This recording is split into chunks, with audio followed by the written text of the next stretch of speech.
ఒకరి శరీరంలోకి దేవత వచ్చిందని మాట్లాడిందని చూడడం లేదా వినడం జరుగుతూ ఉంటుంది.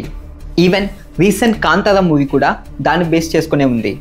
ఇది ఎంత మేరకు నిజంగానే వాళ్ళలోకి దేవత అనేది వచ్చిందా, లేకపోతే వాళ్ళు యాక్ట్ చేస్తున్నారా, లేకపోతే వాళ్ళకి ఏదైనా ప్రాబ్లం ఉందా?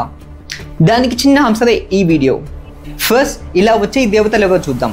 జనరలీ విలేజ్ గాడ్స్ అంటే గ్రామ దేవతలు వస్తూ ఉంటారు. ఈ గ్రామ దేవతలు ఎవరంటే ఏ యూనివర్సల్ పవర్ ఉందో దాని కళ అంశ అని చెప్తారు. అంటే limited power of that universal power.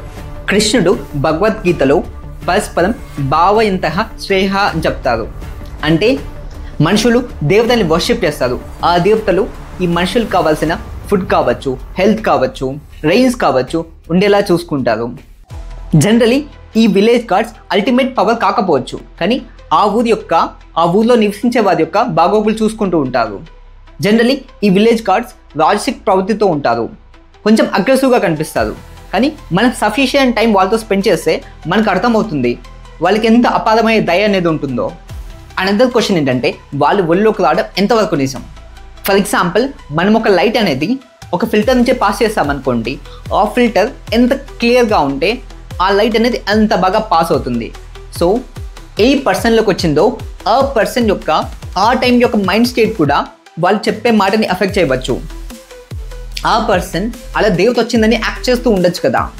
కొంతమంది యాక్ట్ చేస్తూ ఉండొచ్చేమో, కానీ అందరూ అలా చేయరు.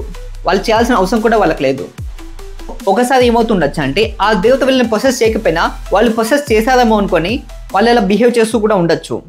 కన్క్లూషన్ ఏంటంటే చాలామంది ఇలా నేను ప్రశ్న చెప్పించుకున్నాను, నాకు ఇలా జరగలేదు, సో నేను ఈ దేవతల్ని నేను నమ్మను అని అనేటోళ్ళు ఉన్నారు.